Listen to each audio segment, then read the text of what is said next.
guess I asked for that one. Honestly, I would have reimagined Luna even if no one asked for her, but it's not for the reason you'd think. Warning, you guys might be getting a lot more than you asked for with this video. Most Luna lovers are drawn to her either due to the persona the internet gave her of being this gamer girl with a wide emo streak, or because of the incredible Nightmare Moon character arc we got from the very beginning of the show.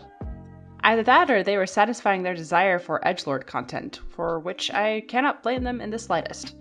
Or they found Luna much more relatable than Celestia due to the mistakes she'd made in the past and such.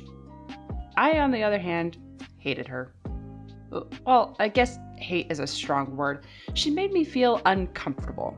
I thought she was whiny, overly dramatic, and an attention grabber. When I found out we had the same MBTI type, it made me wince. Being overly dramatic was something I'd been told I tended to do all throughout my childhood. People would say it as a joke, or try to turn it into a compliment by encouraging me to go into the entertainment arts, which I guess is proving to be accurate, but the comments actually hurt. Seeing an intense portrayal of emotion trigger me when I saw Luna on the screen led me to criticize her for it, because I criticized myself for it. It wasn't until I started to really understand human behavior and why these things bothered me so much that I started to realize something. I'm really not that overly dramatic. I feel things incredibly deeply. So much so that those feelings become difficult to swim out of. Hello, depression and anxiety. It's why I'm so careful now with the people I let in, because when I let you in, it's forever. I forgive them over and over and over for so many things and offer second, third, fourth, fifth, and even many more chances. But when that trust is broken or that person hurts me, there really is no return from that. I can be civil, but that person is no longer welcome in my life. Knowing this made me really see this character with new eyes. Luna and Celestia had to have been extremely close for a long time before Nightmare Moon. Luna likely attempted in her own way and for a long time to try and win over some of the love her sister's Days received. Because she likely has the heart of an artist, she also likely worked incredibly hard at making the nighttime beautiful and improved her skills with a burning determination. With her ability to enter Pony's dreams, she also had an apparently thankless job in assisting her subjects when they had nightmares or were struggling with their own problems.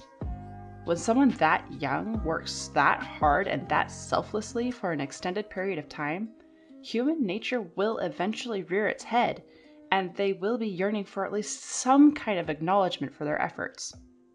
I'm certain all of us creatives can relate to working for hours on end on our craft, and then sharing it with pride only to be met with mediocre responses, even debilitating insults disguised as, and I quote, criticism.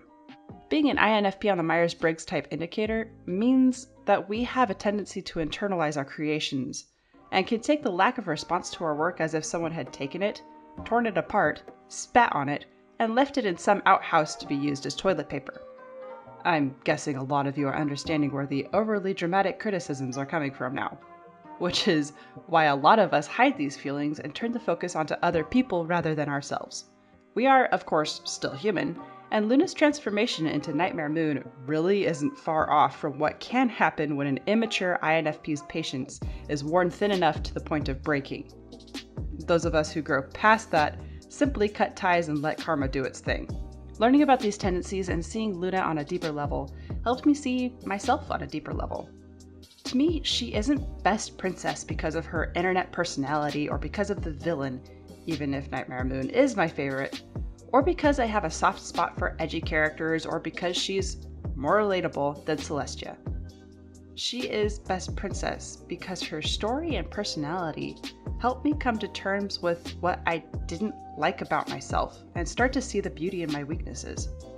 I have become more open and honest about the things I struggle with, in part because I was first uncomfortable with a little blue pony. So thank you, MLP writers. This design is dedicated to you. Enough of the heavy stuff though. Let's talk sparkly ponies. This design is meant to be more of an homage to the Princess of the Night than to really correct anything. Luna's design for animation is probably the best anyone could come up with for a horse with literal outer space in their hair. I made her body shape similar to Celestia's to show that they're related, but quite honestly, I just love this look in general.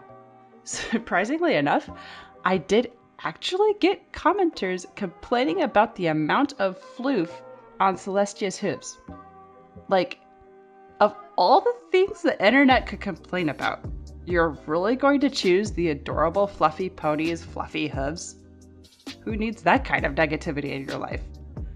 I'm just gonna keep doing it because if you can't tell by my channel name, I don't believe there's a such thing as too much floof, if it's placed the right way, and I'm not going to cater to people who have a thing against fluffy hooves. I darkened the blue of her fur quite a bit to add a dash of drama and contrast to what I had in mind for her mane and markings.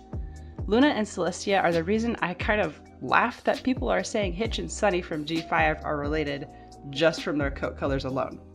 True, we have siblings like Rarity and Sweetie Belle who do look very similar, but we also have Shining Armor and Twilight, AJ and Big Mac, Zephyr Breeze and Fluttershy, Pinkie and her entire family, and of course the Royal Sisters who are literally opposites. We also have Twilight and Starlight who aren't related, Vinyl Scratch and Rarity who aren't related, and a lot more ponies who look like they could be from the same family but aren't. Looking at real life too, people would give a double take every time I told them I was related to my sisters. My husband looks nothing like his brothers, and there's this family of 9 in my neighborhood where everyone has to ask them repeatedly if they're part of that family or not. It just seems like a bit of a jump to make based on they have a similar coat color alone. But that's just me, and a rant for another video. I chose a mane color a little closer to Luna's original eye color just because, well, I love the color, and I felt like that as a base it would make her eyes pop. It doesn't stay just that color for long though, as I wanted insane amounts of depth and detail in her mane and tail, both. I love creating galaxy effects, and thanks to having a Space Dragon Sona, I've had a lot of opportunities to practice and become rather good at them. There are a lot of colors in space that are very typical, like the deep blues, blacks, and purples, but there are a lot of other colors that surprised me a lot when I studied galaxies a little deeper, like greens, pinks, and even streaks of yellow. It looks like a mess when I lay down these seemingly random colors, but the instant I add a strong Gaussian blur effect, boom, space. And of course glowy effects are a must in this instance. And there we have it, the beautiful, mysterious, and deeply emotional princess of the night. What pony would you like to see me reimagine next? Let me know in the comments below. A special thank you to my awesome patrons, Director Shadow, Ram Digijam, Cosmo the Space Dragon, Kira Ledmoon, Aragon Nightshade Blaze, Rocky Harmony, Sakura the Karen, and all of my other supporters. You guys are absolutely amazing. Stay fluffy, my friends. See you next time. And I felt that as the base, it would make the do the mistake. Luna's design for gosh dang.